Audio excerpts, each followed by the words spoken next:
साथियों, मुझे कुछ दिन पहले ही मंडी आना था, लेकिन मौसम अचानक खराब हो गया था। बारिश इतनी तेज थी, लेकिन लोग मैदान में डटे हुए थे। तब मैंने हिमाचल की युवा शक्ति को, आपको वर्चुअली टेक्नोलॉजी के माध्यम से संबोधित किया था। लेकिन उसी समय मैंने मन में ठान लिया था, मैंने संकल्प लिया था कि जब भी हिमाचल में चुनावी रैलियां शुरू होगी, सबसे पहले मैं मंडी जाऊंगा और आप लोगों से क्षमा मांगूंगा।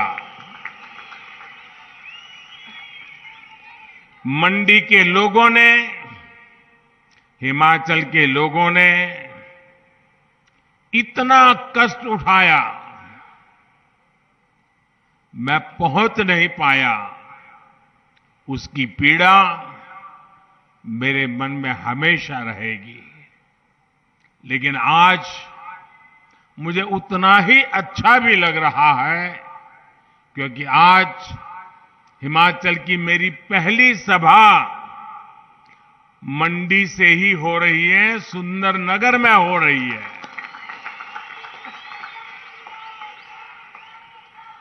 और यहां इतनी बड़ी संख्या में आप लोग होंगे। हमारी माताएं, बहनें, बेटियां हम सबको आशीर्वाद देने आई हैं। और मैं हेलीपैड से यहां आ रहा था, पूरे रास्ते भर जो प्यार, जो उमंग, जो आशीर्वाद देखते ही बनता था। हम सब आपके बहुत बहुत आभारी हैं।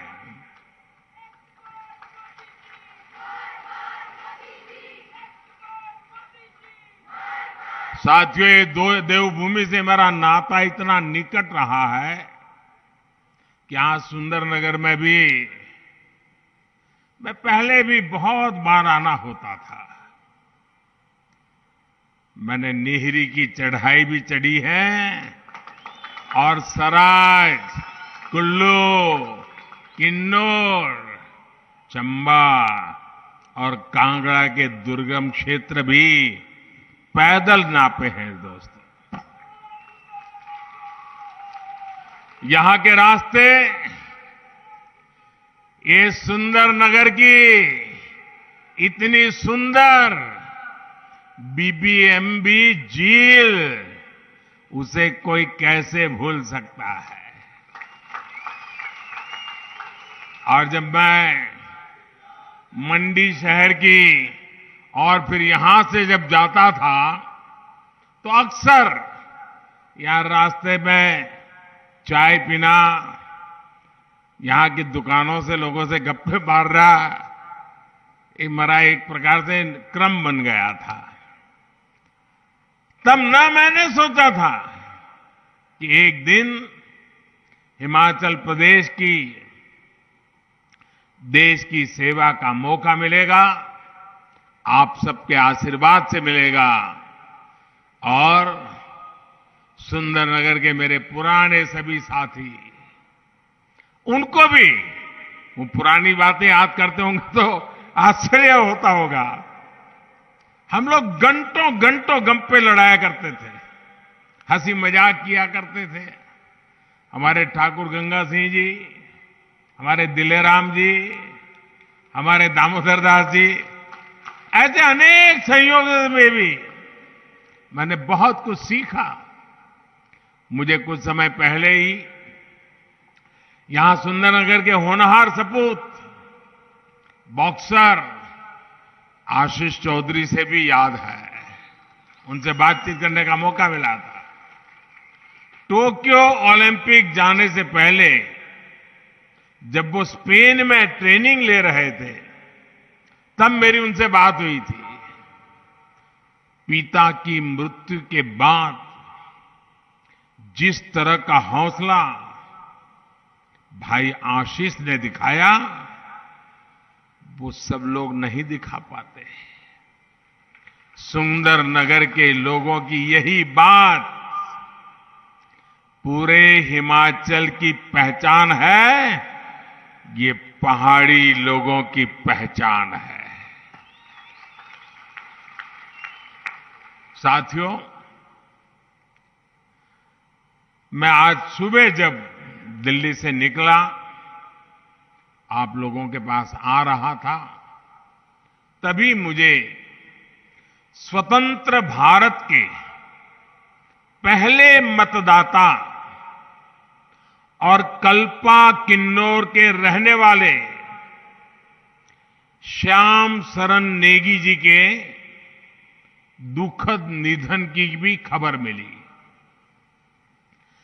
106 वर्षीय नेगी जी ने अपने जीवन में 30 से ज्यादा बार मतदान किया था।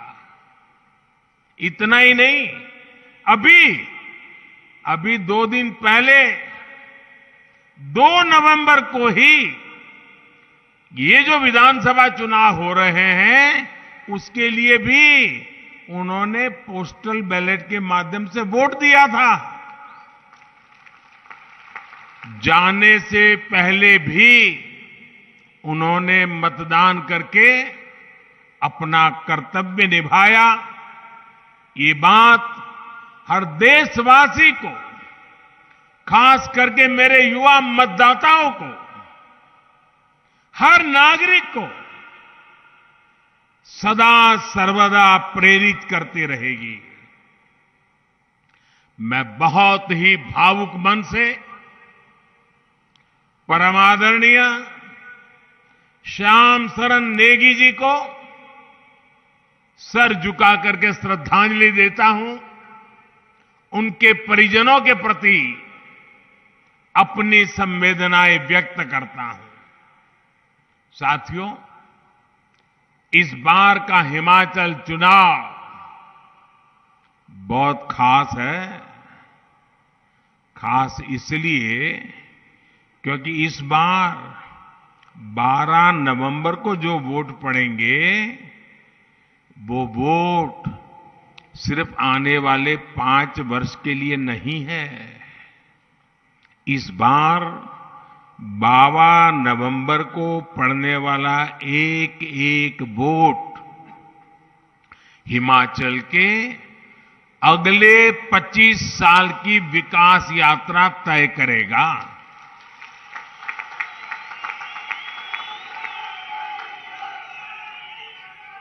कुछ महीने पहले ही हिमाचल की स्थापना के 75 वर्ष हुए हैं। कुछ सप्ताह पहले ही भारत ने भी अपनी आजादी के 75 वर्ष पूरे किए हैं।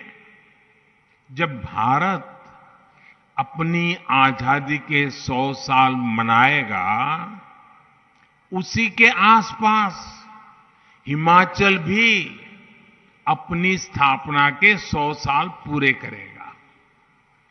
इसलिए अगले 25 साल का ये कालखंड बहुत ही अहम कालखंड है। अमृत काल के इन वर्षों में हिमाचल में तेज विकास जरूरी है, स्थिर सरकार जरूरी है। मुझे खुशी है कि हिमाचल के लोग, यहां के युवा, यहां की माताएं बहनें इस बात को अच्छी तरह समझ रही है। वो जानते हैं भाजपा यानी स्थिरता, भाजपा यानी सेवा भाव, भाजपा यानी समभाव, भाजपा यानी नीतियों में स्थायी भाव और भाजपा यानी विकास को सर्वोच्च प्राथमिकता।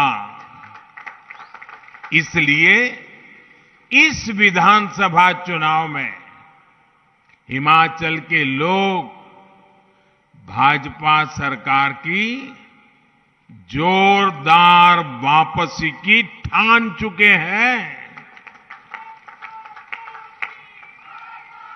और फौजियों की ये धरती, वीर माताओं की ये धरती जब कुछ संकल्प ले लेती है तो उसे सिद्ध करके ही दिखाती है। भाइयों और बहनों, आजादी के बाद कांग्रेस ने बहुत लंबे समय तक हिमाचल प्रदेश पर शासन किया है।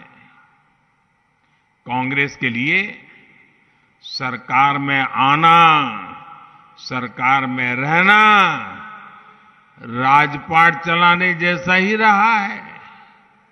हिमाचल में पहाड़ी राज्यों में तो कांग्रेस दशकों तक तरसाओ, लटकाओ, भटकाओ, यही उनकी रीति थी, यही उनकी नीति थी।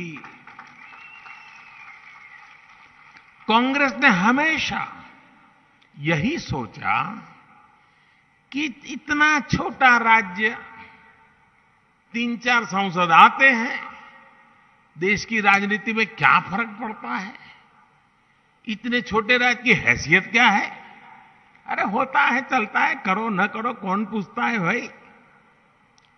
बड़े बड़े राज्य होंगे, ज्यादा एमपी होंगे, उसकी तो आवाभगत होगी, हिमाचल की क्यों होगी? इसी सोच की वजह से कांग्रेस ने हिमाचल के विकास को कभी भी प्राथमिकता नहीं दी। इसी वजह से हिमाचल लगातार पीछे होता चला गया। बीच बीच में आपने यहां भाजपा की सरकारें बनाई तो कुछ काम आगे बढ़ा और सद्भाग्य ये रहा कि पहले अटल जी थे, यहां धूमल जी थे। अब मुझे सेवा का मौका दिया, मैं हिमाचल को मैं भी अपना घर मानता हूं और इधर आपने जयराम जी को दे दिया। लेकिन उन दिनों को याद रखिए जब दिल्ली में भाजपा का सरकार थी, हिमाचल में भाजपा सरकार थी, काम तेजी से चल रहे थे। लेकिन जैसा ही 5 इसके 5 उसके 5 इसके 5 उसके ये वाले चक्कर में पड़ गए और जैसे ही कांग्रेस वाले वापस आए सारे काम ठप कर दिए, वो अपनी कटकी ढूंढने में लग गए। इस वजह से हिमाचल विकास की ऊंचाई पर नहीं पहुंच पाया जिस पर पहुंचने का हिमाचल का हक था, हिमाचल के लोगों की आवश्यकता थी। साथियों, मैं आपसे एक चीज जानना चाहता हूं। जरा आप सोचिए, अपनी रोजमर्रा की जिंदगी के अनुभव से सोचिए। अगर घर में कोई बीमार होता है और फिर किसी एक अच्छे डॉक्टर से दवाई लेता है, लेकिन हफ्ते भर दवाई लेता है, फिर कोई आ जाता है, अरे रे रे ये अंग्रेजी दवाई क्यों लेते हो, आयुर्वेद ले लो। तो इसको भी लगता है यार अब हफ्ते भर तो अंग्रेजी दवा खाई, चलो अब आयुर्वेद करते हैं। तो एक सप्ताह अंग्रेजी खाई, छोड़ दी, फिर दूसरा सप्ताह आयुर्वेद पे चढ़ गए और फिर दूसरे सप्ताह आयुर्वेद खाई।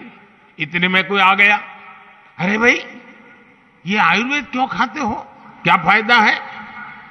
ऐसा करो, होम्योपैथी ले लो।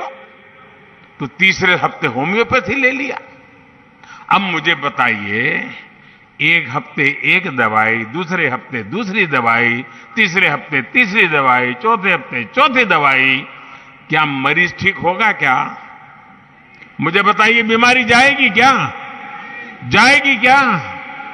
भाई बीमारी है तो एक दवाई को पकड़ के लंबे समय तक जरा एक बार देख लें, तब फायदा होता है कि नहीं होता है?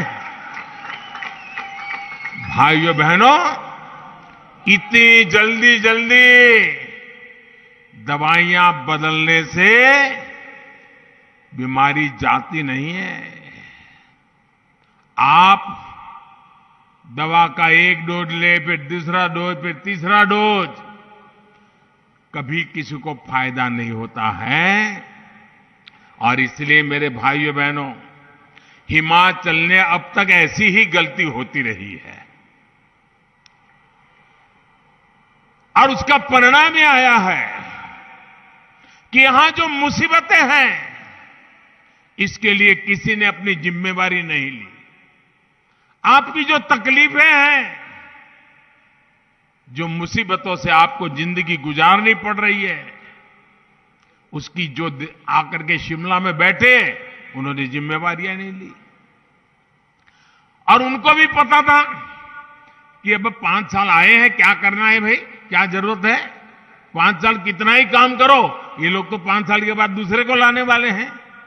तो वो सोचता है कुछ करना ही नहीं है। ये जो 5-5 वाला दिमाग में भरा दिया बदमाश लोगों ने, गलत सोचने वाले लोगों ने, उन्होंने आपका इतना नुकसान किया है कि आप किसी का जवाब ही नहीं मांगते हो। वो तो हाथ ऊपर करते, हम क्या करें भाई, आपने हमको मौका नहीं दिया, एक बार दिया, हम कुछ काम करें, उतने में तो आपने दूसरे को ला लिया। आप अगर सरकार से जवाब मांगना चाहते हैं, आप अगर सरकार से जवाबदेही चाहते हैं, आप उसको दोबारा मौका दीजिए, ताकि उसको लगे कि हिमाचल की जनता अच्छे काम को आशीर्वाद देती है, तो उसका काम करने का उत्साह डबल हो जाता है। इस बार हिमाचल करेगा ना? इस बार दोबारा लाने का निर्णय करेगा ना?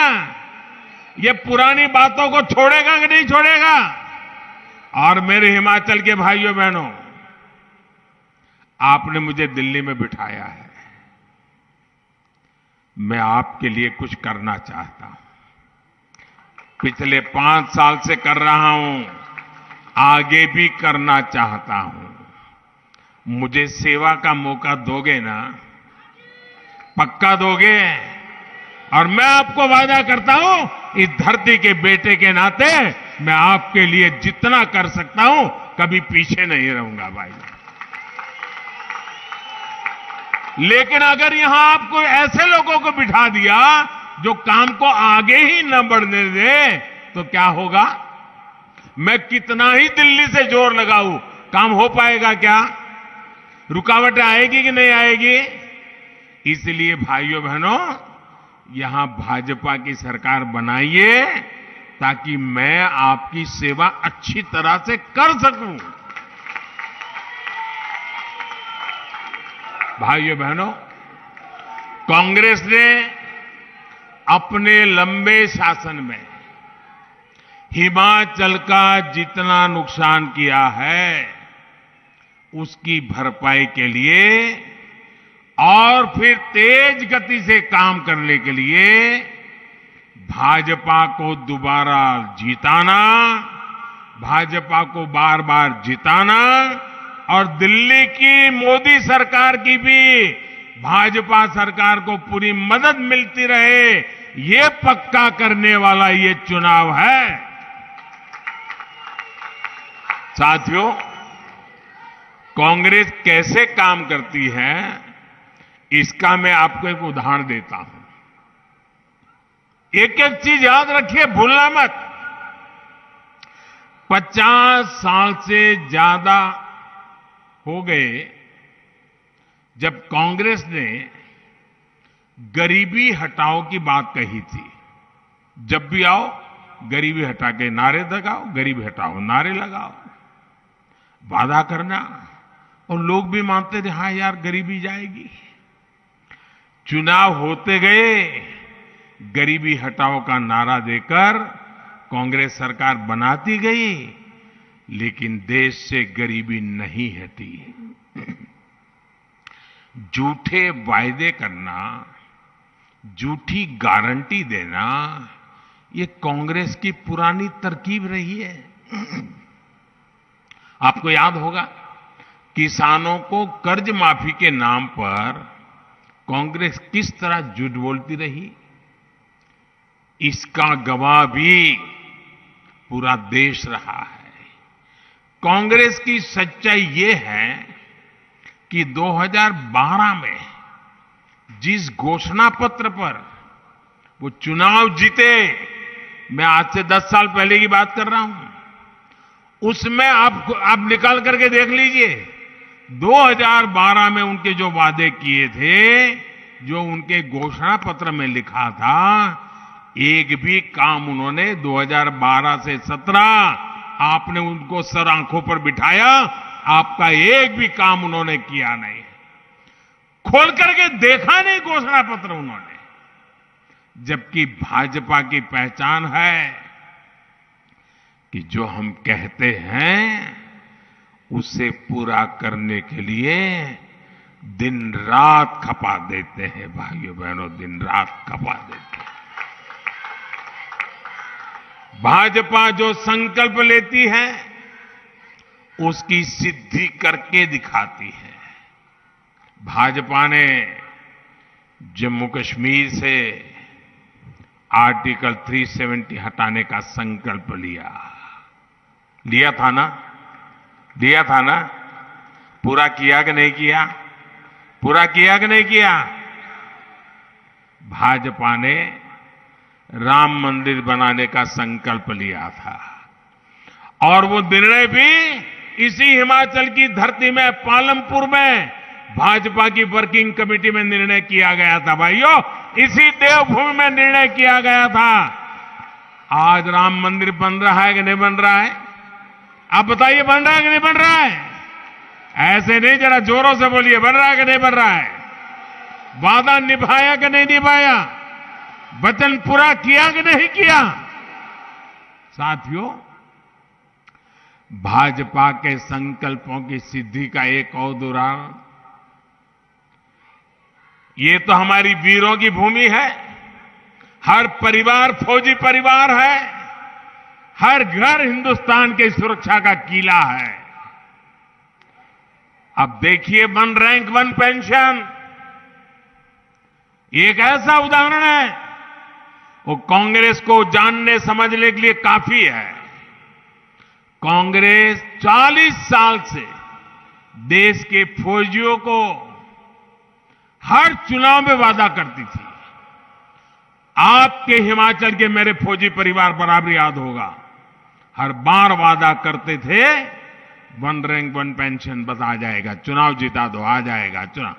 कितनी सरकारें बनी, कितने ही प्रधानमंत्री आए, कितनी बार वादे करके गए, लेकिन इतने वर्षों तक केंद्र में कांग्रेस की सरकार रहने के बावजूद भी वे कभी भी 1 रैंक 1 पेंशन को लागू नहीं किया। और दिखावे के लिए बजट में मामूली 100, 200, 300 करोड़ रुपए डाल देते थे और लिख देते थे, लेकिन इससे होना नहीं था। ये आंख में धूल झोंकने की उनकी आदत, झूठे वादे करना, चुनाव जीतना फिर भूल जाना, यही उनका चरित्र। हिमाचल में हर बार वो झूठ बोलते रहे। देवभूमि में झूठ बोला है, देश की वीर माताओं के सामने झूठ बोला, देश के वीर जवानों के सामने झूठ बोला।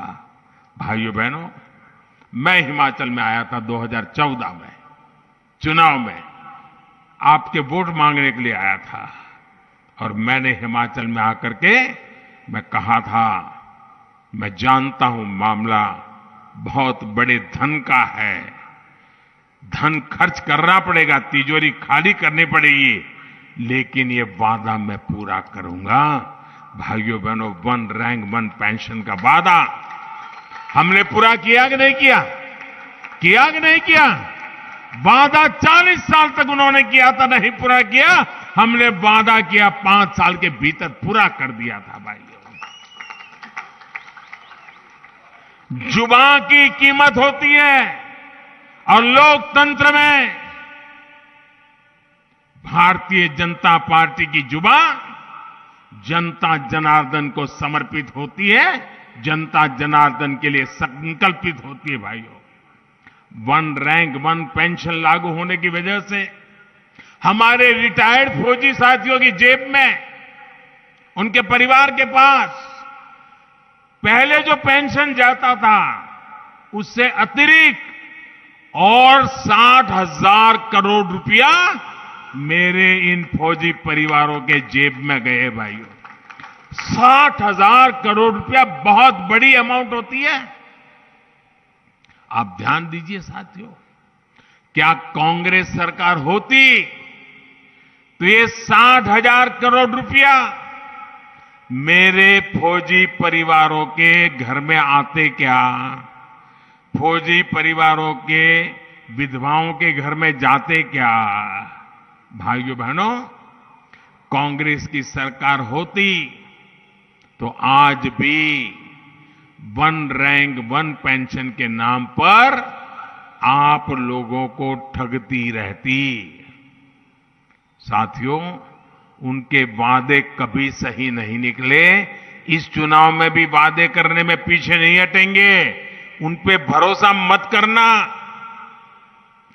कांग्रेस का एक और इतिहास रहा है जिसकी बहुत चर्चा नहीं हुई है। आज के युवा तो ये भी नहीं जानते होंगे कि आजादी के बाद देश का पहला घोटाला कांग्रेस ने रक्षा क्षेत्र में ही किया था।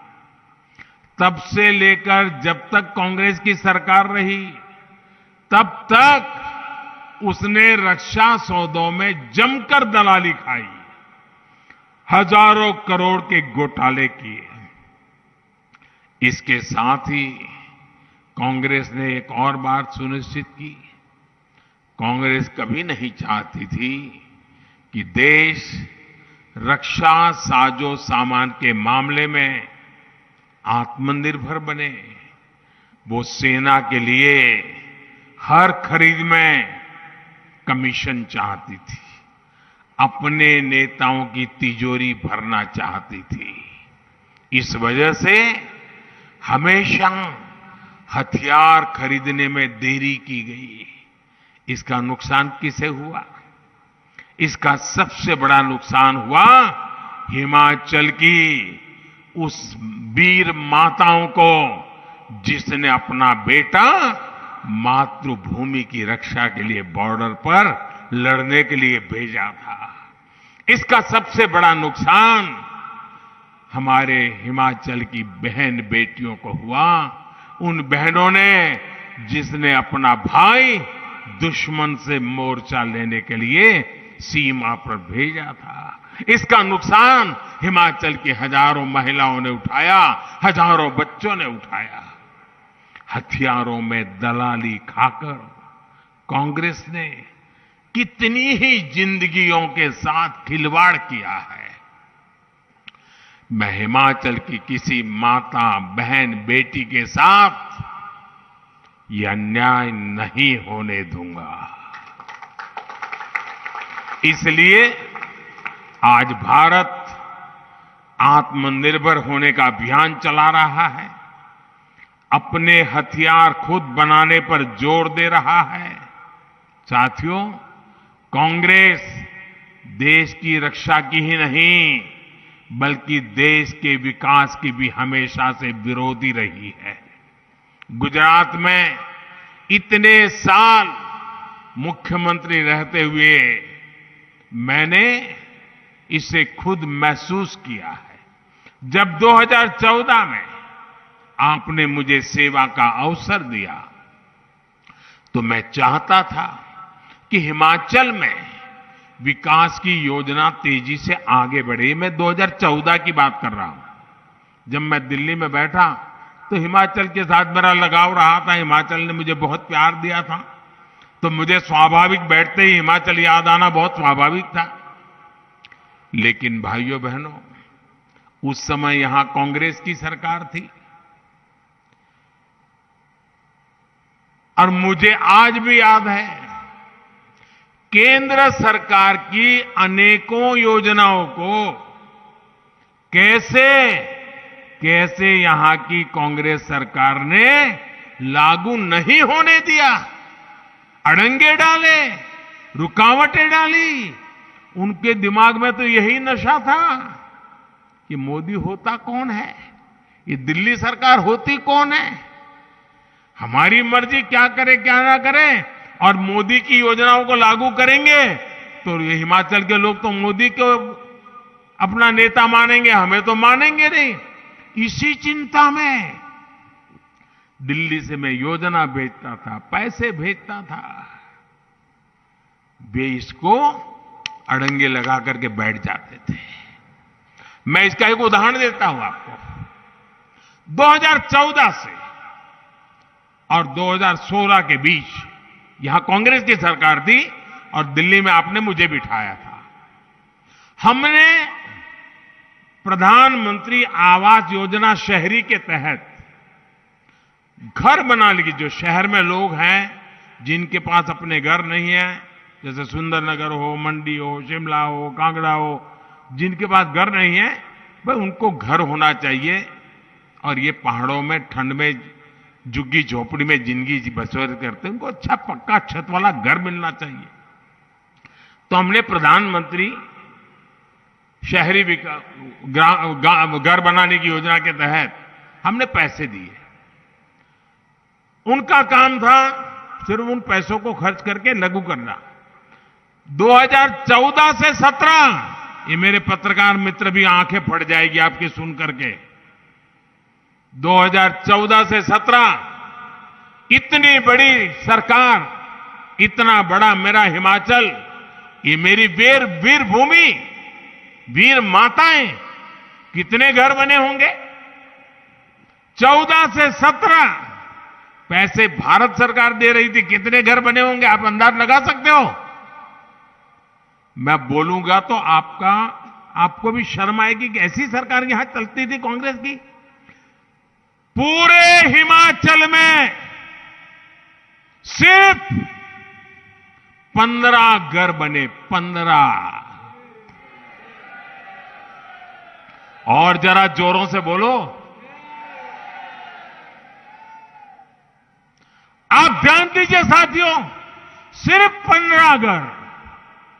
और जैसे ही आप लोगों ने हिमाचल को डबल इंजन की सरकार दी, दिल्ली में मुझे और यहां पर जयराम जी को, तो जो योजना लगाने के लिए मैं 14 से लग रहा था, जिसको लटका करके बैठे थे, अटका करके बैठे थे, अड़ंगे लगा करके बैठे थे, उनको आपने हटाया, जयराम जी को बिठाया।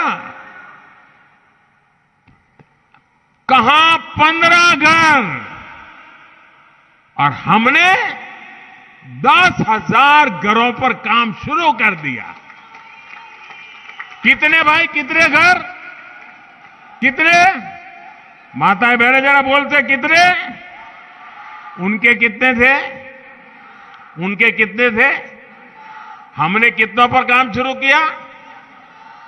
और मुझे आज संतोष से कहना है, जयराम जी और उनकी पूरी टीम को अभिनंदन करना है, इसमें से 8,000 से ज्यादा घर पूरे हो चुके हैं और बाकी पर काम चल रहा है, वो भी कुछ समय में पूरे हो जाएंगे।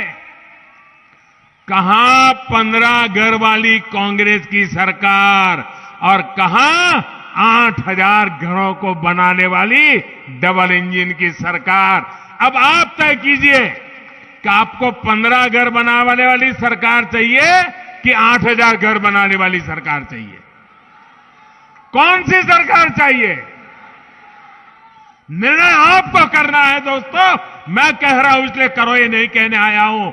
मैं हिसाब देकर के कह रहा हूं कि हम आपके लिए काम करने वाले लोग हैं।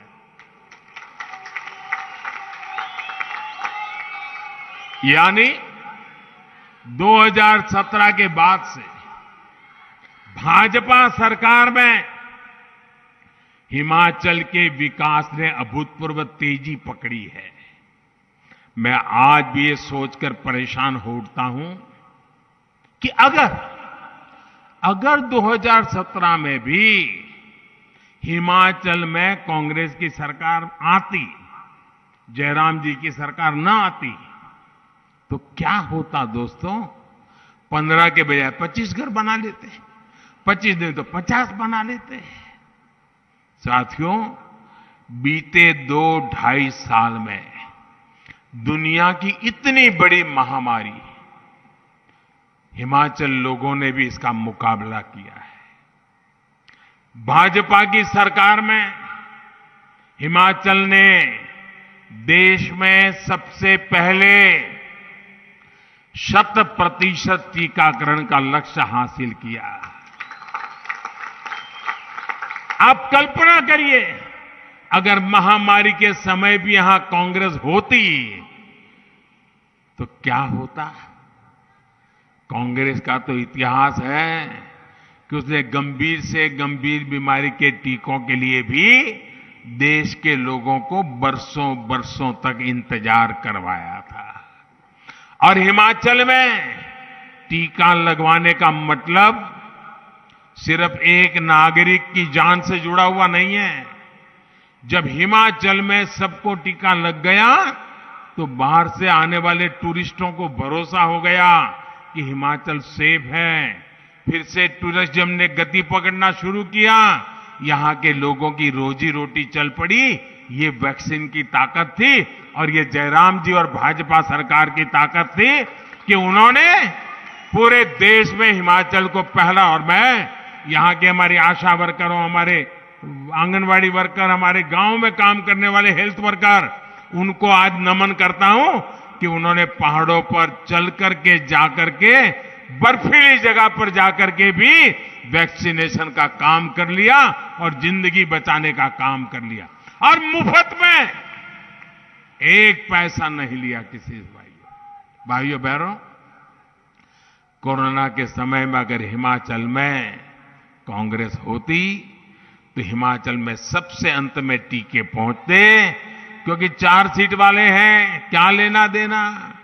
दूर दराज वाले क्षेत्र तो आज भी कोरोना वैक्सीन का इंतजार कर रहे होते भाइयों।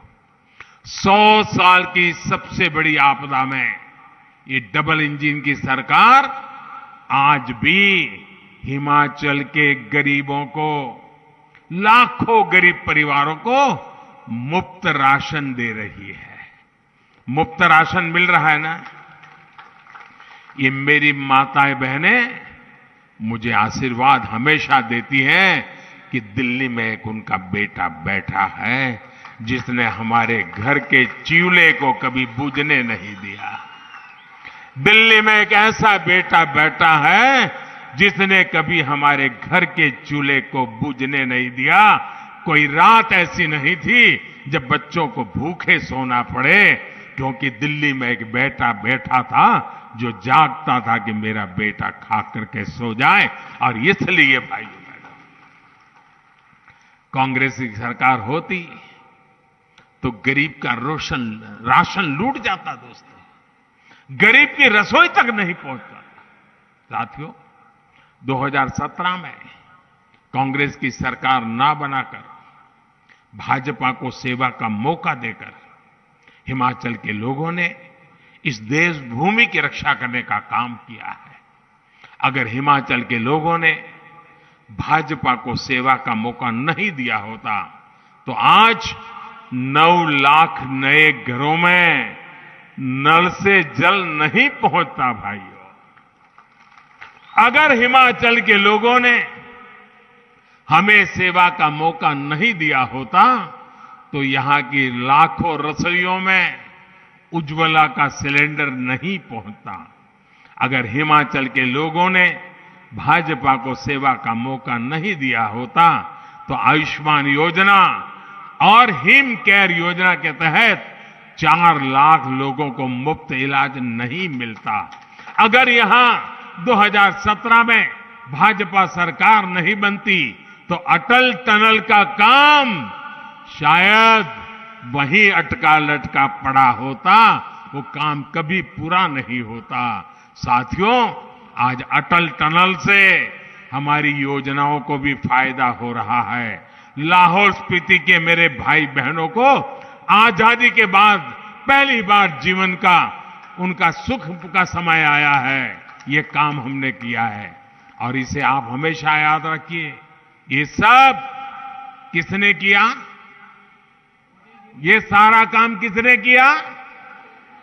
ये काम किसने किया? ये काम के जरा जोर से बताइए, किसने किया? ये काम किसने किया? आपका जवाब गलत है। आपका जवाब गलत है। ये मोदी जी ने नहीं किया है, ये जयराम जी ने नहीं किया है, ये तो आपके एक वोट ने किया है। ये आपके वोट की ताकत है, इसलिए हुआ है। वोट सही जगह पर डाला तो इतने सारे काम किए। इस बार भी आपका वोट सही होगा, आगे भी इससे भी बढ़िया काम होंगे भाइयों बहनों। हिमाचल के लोगों का एक वोट आज हिमाचल में इंफ्रास्ट्रक्चर का काम तेजी से करा रहा है। यहां रेल रोड का नेटवर्क बनवा रहा है। आप सोचिए, यहां से चंडीगढ़ से मनाली हाईवे को बने कितने साल हो गए थे। इसका चौड़ीकरण हो, इसकी याद कांग्रेस को अपने 10 साल के शासन में नहीं आई। अब हिमाचल के लोगों के एक वोट के कारण इस मार्ग पर 4 लेन का ऐसा नेशनल हाईवे बन रहा है जो आपके टूरिज्म को बहुत बड़ी ताकत देने वाला है। हमारी सरकार पठानकोट से मंडी जाने वाले नेशनल हाईवे को भी आधुनिक बनाने पर 9,000 करोड़ रुपए खर्च कर रही है भाइयों बहनों। पिछली कांग्रेस सरकार के समय गांव में जितनी सड़कें बनवाई गई थी, हमारी सरकार ने उससे 2 गुनी सड़कें बनाकर दिखा के दिया है आपको भाइयों। डबल तेजी से काम, डबल इंजन की सरकार की पहचान है। 8 दिसंबर को नतीजे आने के बाद हिमाचल के विकास में और तेजी लाई जाएगी। भाजपा की सरकार ने आगे के रोड मैप पर काम करना शुरू कर दिया है। हिमाचल के बॉर्डर पर बने गांवों में विकास के लिए, वहां कनेक्टिविटी और टूरिज्म बढ़ाने के लिए वाइब्रेंट बॉर्डर विलेज योजना शुरू की जा चुकी है। हिमाचल में कनेक्टिविटी बढ़ाने के लिए रोपवे से प्रमुख स्थानों को जोड़ने के लिए हमने पर्वतमाला योजना चलाई जा रहा शुरू की है। यहां डबल इंजन की सरकार की वापसी के बाद ऐसे विकास कार्यों में और तेजी लाई जाएगी। बस आपको एक बात याद रखनी है, हर बूथ पर कमल का फूल ही भाजपा का उम्मीदवार है। याद रहेगा ना, हमारा उम्मीदवार सिर्फ कमल का फूल ही है। जहां कमल का फूल दिखे वो ही भाजपा का उम्मीदवार है। कमल के फूल पर पड़ा हर वोट मुझे ताकत देगा, हिमाचल के इस बेटे को दिल्ली में बड़ी ताकत देगा। मंडी को, कुल्लू को, रामपुर को, किन्नौर को, लाहौल स्पीति को ताकत देगा। मैं विशेष रूप से इतनी बड़ी तादाद में आई माताओं बहनों कहूंगा कि माताएं बहनें अधिक से अधिक संख्या में इस बार वोट करने के लिए लोगों को प्रेरित करें। आप भी ज्यादा से ज्यादा वोट करिए। महिलाओं के वोटिंग के सारे रिकॉर्ड तोड़ दीजिए भाइयों बहनों। आपको जुलूस निकाल करके गीत गाते मतदान मथकों पर पहुंचना है। और जितनी भी बातें मैंने बताई है, एक काम करोगे, मेरा एक काम करोगे, जरा जोर से बताओ तो पता चलेगा। करोगे? घर घर जाओगे, मेरी बात लोगों को बताओगे, जो मैं कह के रहा हूं समझाओगे, और जहां भी जिस घर में जाएंगे ना, तो मेरी तरफ से एक बात कहना कि अपने मोदी जी आए थे मिलने के लिए। समय के कारण सबको तो नहीं मिल पाए, लेकिन मोदी जी ने आपको प्रणाम कहा है। इतना कह देंगे? इतना कह देंगे? कह देंगे भाइयों? बस मेरा प्रणाम पहुंचा दीजिए, हम मिलकर हिमाचल को आगे बढ़ाएंगे, नया रिवाज बनाएंगे, भाजपा को वापस लाएंगे। मेरे साथ जोर से बोलिए, भारत माता की, भारत माता की, भारत माता की। जो उम्मीदवार है उनसे मेरी प्रार्थना है, जरा आगे आ जाए। उम्मीदवार जो है, जितने उम्मीदवार हैं वो जरा आगे आ जाए। हाँ, जोर से बोलिए, भारत माता की, भारत माता की। मैं जरा आपके बीच में आता हूं, मेरे लिए जगह रखिए।